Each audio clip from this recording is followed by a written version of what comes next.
Ada satu hadis yang indah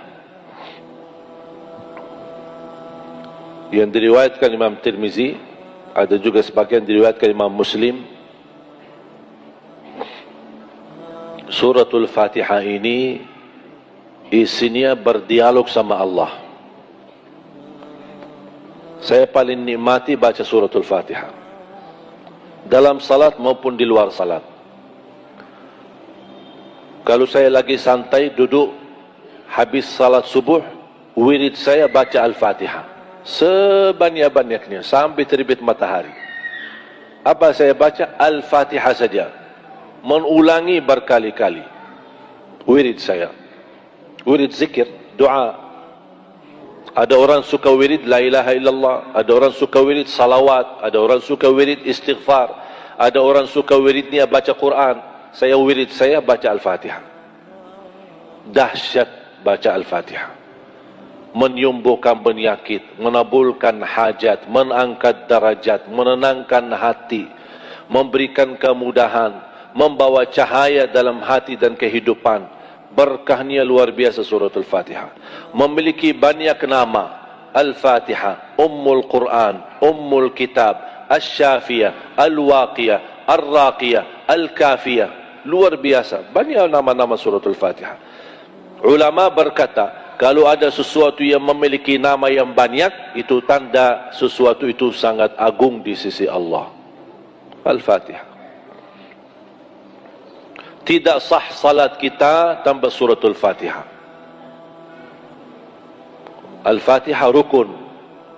Tidak bisa diganti dengan sujud sahwi kalau kita lupa suratul Fatihah. Iman pernah lupa suratul Fatihah pas salat? Pernah terjadi? Hah? Bu, pernah enggak terjadi lupa suratul Fatihah pas salat? Hah? Allahu Akbar langsung qul huwallahu ahad, Allahus samad. Pernah enggak? Pengalaman saya ada yang pernah lupa suratul Fatihah. Jadi jamaah sekalian dimuliakan Allah Subhanahu wa taala, hadis ini sangat indah. Menunjukkan Al-Fatihah itu adalah berdialog dengan Allah. Berbicara sama Allah Subhanahu wa taala. Setiap kita baca satu ayat, Allah jawab. Baca ayat yang kedua, Allah jawab. Makanya saya suka kalau baca Al-Fatihah, saya baca Al-Fatihah dengan tenang, pelan-pelan. Dan tidak menyambung ayatnya. Satu ayat berhenti, satu ayat berhenti, satu ayat berhenti. Itu sunnahnya. Dan itu cara bacaan Nabi Muhammad SAW. Di dalam salat maupun di luar salat. Jangan disambungkan. Apalagi kita salat tarawih.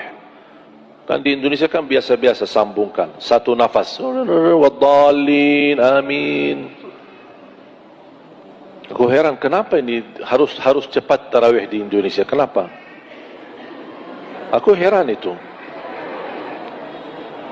Jangan-jangan ada lomba-lomba siapa yang selesai cepat dapat juara satu ya. Ada ya?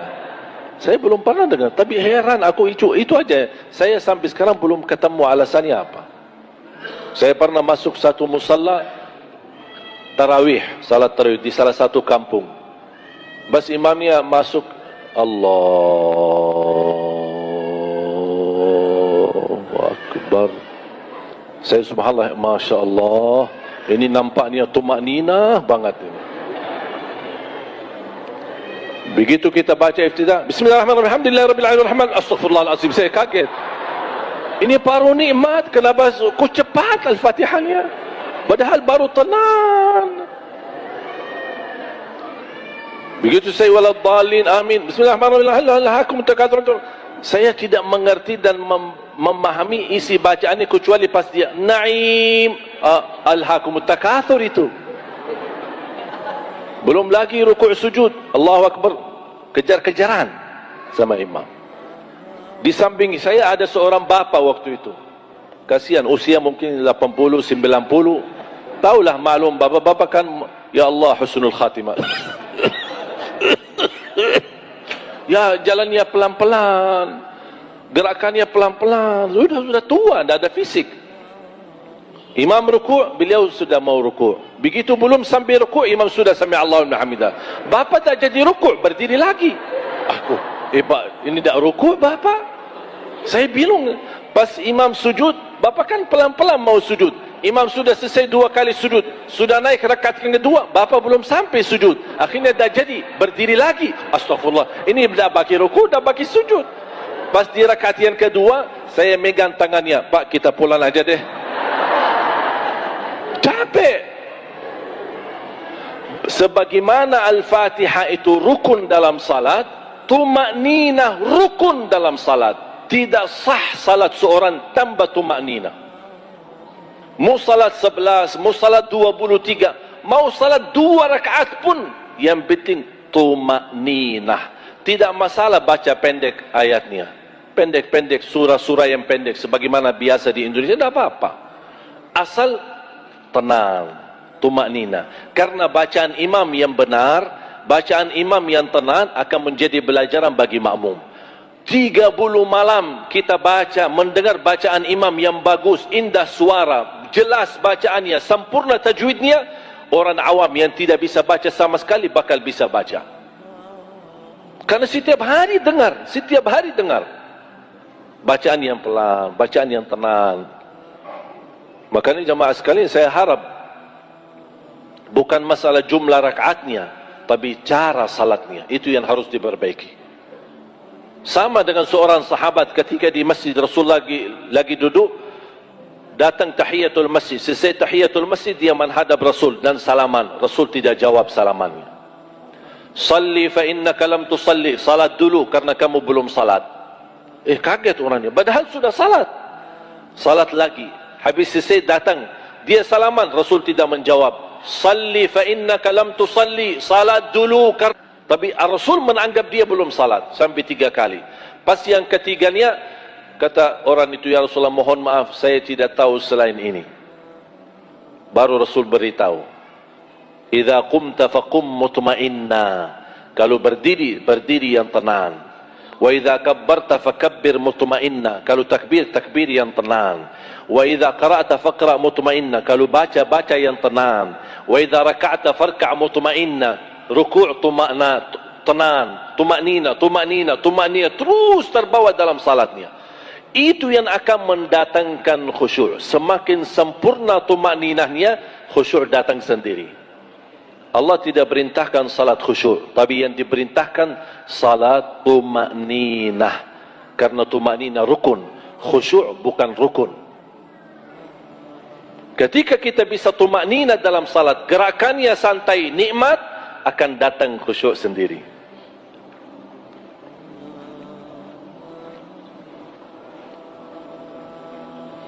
Sering kita duduk di masjid, ada orang belakangan datang tahiyatul masjid.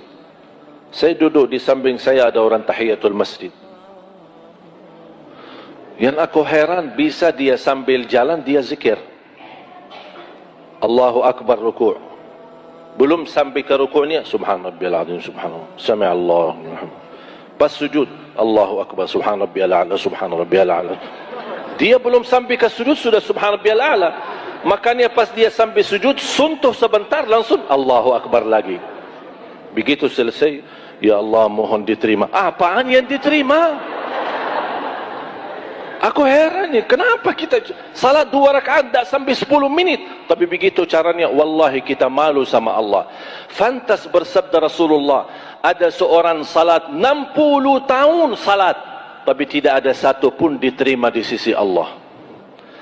Apakah kira-kira mau Bapak Ibu 60 tahun melaksanakan salat istiqamah, tapi tidak ada satu pun yang diterima? Mau enggak kita? Na'udzubillahi min zalik. Nikmati salat. Salat itu tali hubungan kita sama Allah. Kalau terputus tali itu, tidak ada ibadah yang lain yang bisa nyambung. Bukan hanya tiang agama, tapi makanya perintah salat Allah suruh Nabi Muhammad datang. Allah tidak turunkan lewat wahyu. Semua perintah agama lewat wahyu, kecuali salat. Nabi Muhammad harus naik, karena ini perintah yang agung dan harus dia bertemu Allah langsung untuk menerima perintah itu. Allah ingin menunjukkan kepada kita, karena untuk beribadah salat itu tidak ada penantara antara kita sama Allah. Ibadah salat langsung sama Allah. Zakat bisa lewat penantara, titip zakat ke masjid, orang masjid yang antarkan zakatnya. Bisa kita titip ke yayasan, yayasan antar sedekah kita. Tapi salat itu tidak bisa mewakili. Zakat, ada umrah badal? Ada haji badal? Ada salat badal? Tak ada salat badal.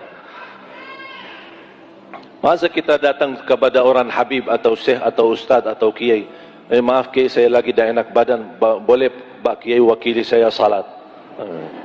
Kalau ada orang datang kepada saya jawab nanti, oh saya kalau mau salat nak bisa, tapi kalau mau disalati saya bisa. Disalati insyaAllah bisa. Salat tidak bisa mewakili.